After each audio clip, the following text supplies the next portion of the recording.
আসসালামু আলাইকুম। ভাই বোনেরা কেমন আছেন? আশা করি সবাই ভালো আছেন। আমরাও ভালো আছি আলহামদুলিল্লাহ। রেশমানুপুর ছোট রান্নাঘর থেকে সকলকে স্বাগতম।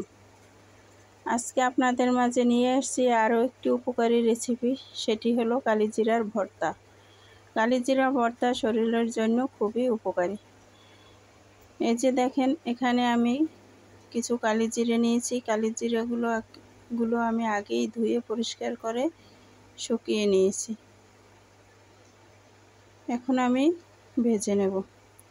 প্রথমে আমি ভেজে নিচ্ছি কিছু শুকনো মরিচ।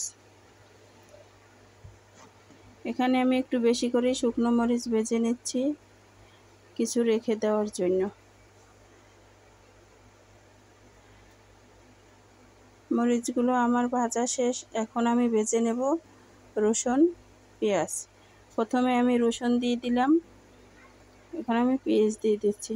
কালিজিরার ভর্তায় রসুনের পরিমাণটা একটু বেশি দিতে হবে,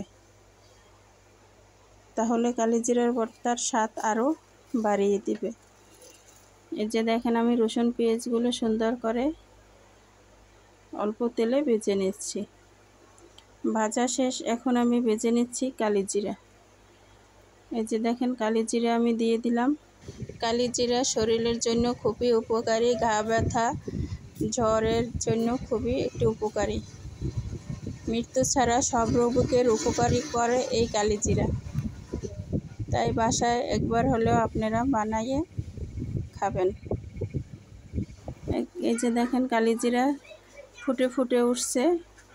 একবারে সবগুলো দেখবেন ফুটে ফুটে উঠবে, তাহলে বুঝে নেবেন কালিজিরা ভাজা হয়ে গিয়েছে। সবগুলো উপকরণ আমি নামিয়ে নিলাম। এখন আমি শিলপাটায় বেটে নেব।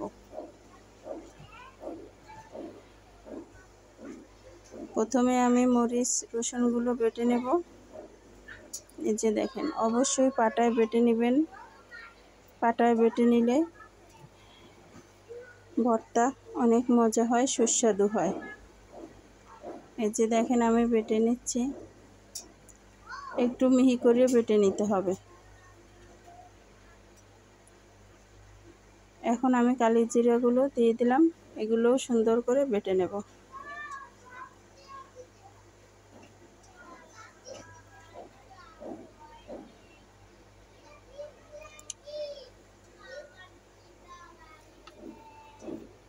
এই যে দেখেন, আমি সবগুলো কালিজিরা সুন্দর করে বেটে নিচ্ছি। খুবই সুস্বাদু একটি খাবার কালিজিরা ভর্তা। অনেকেই হয়তো বোঝে না যে কালিজিরা কিভাবে ভর্তা করব। আমিও এক সময় জানতাম না, কিন্তু এখন খুবই ভালো ভর্তা বানাতে পারি। পরিবেশন করলাম, দেখেন কতটা সুন্দর হয়েছে। আমার ভিডিওটা যদি ভালো লেগে থাকে অবশ্যই লাইক কমেন্ট শেয়ার করে দিবেন। নিত্য নতুন ভিডিও পেতে আমার চ্যানেলটাকে সাবস্ক্রাইব করে রাখবেন। আবার দেখা হবে নতুন কোনো ভিডিওতে। পর্যন্ত ভালো থাকবেন, সুস্থ থাকবেন। আল্লাহ হাফেজ।